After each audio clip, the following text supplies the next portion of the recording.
What's up, guys?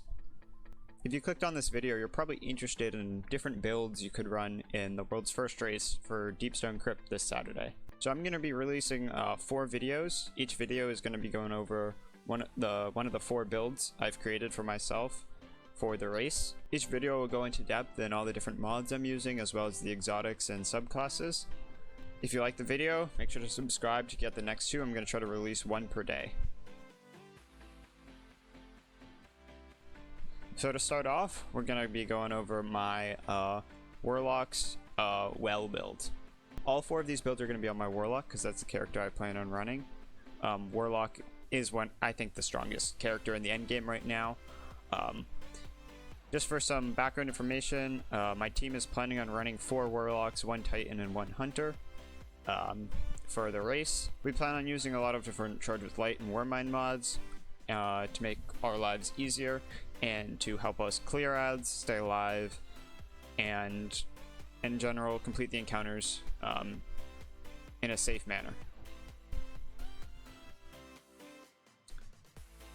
So the first build I'm going to be going over is my Phoenix Protocol well build. If you don't know what Phoenix Protocol is an exotic used with the Well of Radiance subclass, where kills and assists you make while standing in your Well of Radiance return super energy. So each kill while you're standing in your well fills up your super energy bar all the way up to about 75%, so 3 bars. So you can get 75% of your well back by just killing ads while standing inside your well.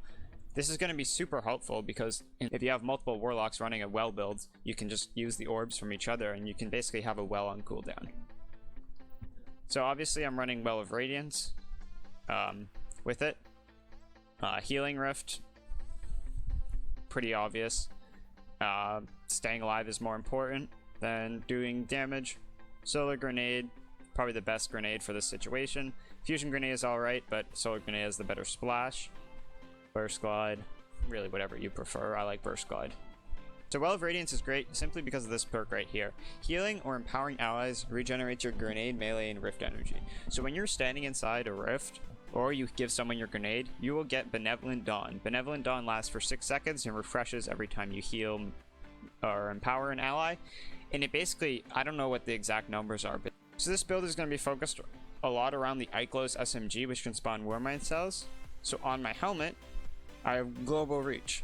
Global Reach says, Warmind Cells you create affect and damage targets at a greater distance. It's just the general kind of Warmind Cell mod. You always want to have this mod if you're running Warmind Cells. And the second Warmind Cell mod I'm running is Warmind's Protection. This mod basically means any Warmind Cells I spawn will, in a way, debuff enemies so they can't deal as much damage to me. I don't necessarily need to spawn the Warmind Cell either. That's the good thing about this mod. It doesn't say you take reduced damage from enemies that are near your Warmind Cells. So everyone on my raid team can be running this mod, and if I spawn a Warmind Cell, they can all get the damage resistance as long as they are running this mod themselves. So that's going to be super strong. And to pair with that, I'm going to be running Warmind's Longevity. Warmind Cells you create last longer. So I can create Warmind Cells that debuff enemies for myself, and as long as my teammates are also running Warmind's Protection, they don't even need to run any other Warmind Cell mods. If they run Warmind's Protection and I spawn a Warmind Cell, all of us are going to be taking 50% less damage, and that is super huge in the race. On my boots, I'm running Taking Charge. Come Charge with Light by picking up Orbs of Power. Obviously, this is a 6-player activity, so lots of supers. Taking Charge is a very, very easy mod to get, or very, very easy mod to use. Becoming Charged with Light is very simple with this mod, not gimmicky or anything. So you just run over an Orb of Light, could be a Masterworked Orb, Super Orb, and you'll get that Charged with Light. And to pair with that, I'm running Protective Light. While Charged with Light, you gain significant damage resistance against combatants when your shields are destroyed. This effect consumes all stacks of Charged with Light. The more stacks consumed, the longer the damage resistance lasts. Obviously, world's first race, you're going to be taking a lot of damage. Again, another survivability mod. I'm picking up those orbs. I can get Charged with Light ×2 very easily, and if I ever get below, if my shield ever breaks, I'll get another damage resistance on top of that. On my bond, I'm also running Thermal Overload from the artifact. Solar and stasis grenades cause disruption, delaying ability regeneration and lowering combatant damage output. Now, you're probably thinking, well, what if there aren't overload champions? What's the use of this mod? The beginning of this mod's description is really important, because delaying ability regeneration and lowering combatant damage output is, again, really, really strong. It lowers it about by 25% damage, so stacking this with all my other damage reduction perks, super strong. And the fact that when you throw a grenade down, like a captain, for example, is going to teleport less often, even if they're not an overload champion. So super strong for staying alive. I'm also running Perpetuation to finish off my energy, and just helps me get my rift back quicker. Definitely not super necessary, but I had the spot for it, so I put it in. On my boots, I'm running Grenade Launcher Scavenger and Recuperation, so when I pick up an Orb of Light, I get some health back. And Grenade Launcher Scavenger to help if I'm running a Grenade Launcher, which I most likely will, either in my heavy slot or running Wither Horde. Currently, Wither Horde is disabled, although DMG said on Twitter earlier today that it's going to be fixed by the time the raid launches, so I will be using that a lot. On my chest plate, I'm running Sniper Reserves and Submachine Gun Reserves. Again, submachine guns have very low reserves, so it's helpful to have a little bit of extra reserves there.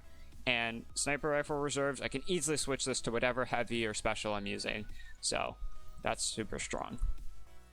On my gloves, I'm running Grenade Launcher Loader, again for my Grenade Launcher like Wither Horde, and Anti-Barrier Submachine Gun in case there are shield champions, or, you know, Vex Goblins that like to go immune.